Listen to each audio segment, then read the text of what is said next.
Morning, Dean Davison. LiveWeatherBlogs.com meteorologist here. Overnight outlook time. 25 degrees currently in Lynchburg, 33 Roanoke, 25 Blacksburg, 22 Bluefield, 23 Galax, 26 Danville, and 19 in Hot Springs, Lewisburg, and Staunton, and Martinsville. Not reporting at this hour. National temperatures.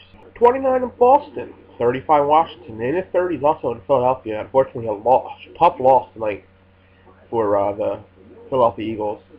34 in Louisville, 31 Atlanta, 51 Miami. It's chilly down in Miami for that temperature. 44 New Orleans, 52 Dallas. We may have some thunderstorms later, so we will go into that momentarily.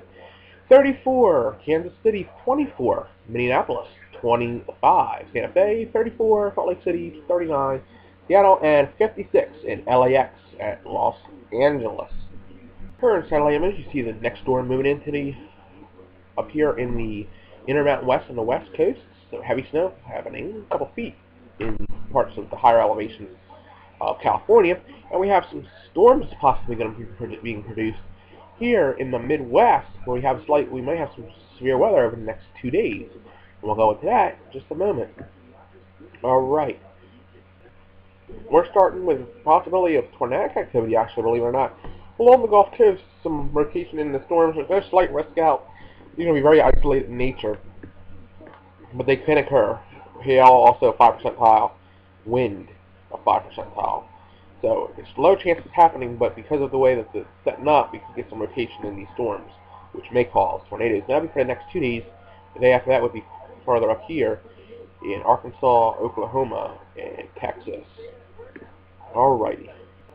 Here we see where that system is in the Midwest, where it will cause a lift in the atmosphere with that trough sitting across the warm front.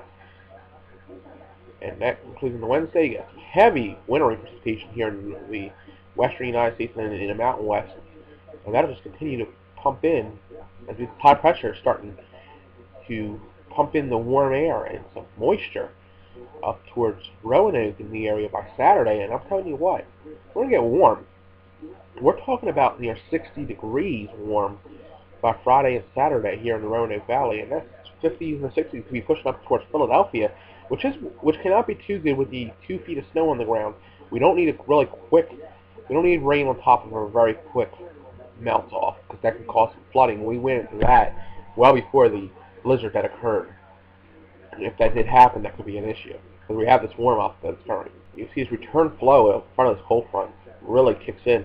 That's why I said we could see some thunderstorms actually coming up here in this whole Midwestern area as it goes along towards the weekend, and then early next week. And this front will strengthen as it moves to the east. And as the Bermuda-style high sits there, that's just two of them together, pumping the moisture in. I'm saying some rain, possibly some severe weather.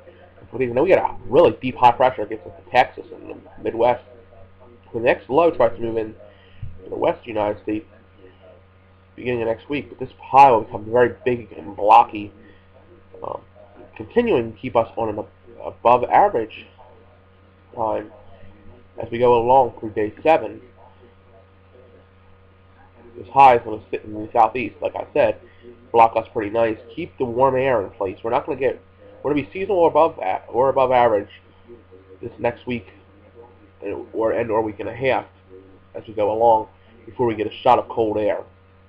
Blizzard warnings and winter storm warnings galore in the western United States. Hard freezes in Florida, and even flood advisories here on the west coast. As we go along, black ice will be an issue in the Roanoke Valley and also in the northeast, so be very careful driving in the morning. Anything that has froze will refreeze. Excuse me, anything that melted will refreeze overnight. So for the Roanoke Valley forecast, we're looking at 23 overnight, 43 warm. It'll feel beautiful tomorrow. Once it's sunny, 43. 25 overnight. Wednesday, melt will refreeze. Be careful. Thursday, 46. 31 Thursday night. 55. Let me repeat that again. 55 on Friday. Almost 60 degrees on New Year's Day, bringing in 2011 on a warm and showery note. 38 on, not even getting down to freezing on Saturday night, and a chance again of precipitation on Sunday. And for the Triad, clear overnight, 20 degrees, 46 Wednesday, 52 Thursday, 56 Friday, 61 New Year's Day, bringing it 2011 warm in the Triad, 49 on the overnight. That'll be really warm in the Triad, with a chance of showers going into Sunday also. So we're going ending up 2010 on a warm note here in the Roanoke Valley in the Triad. We'll keep you updated with any severe weather that may occur tomorrow. We're liveweatherblogs.com. This is meteorologist Dean Davison. You have a great evening, and I'll talk to you all tomorrow.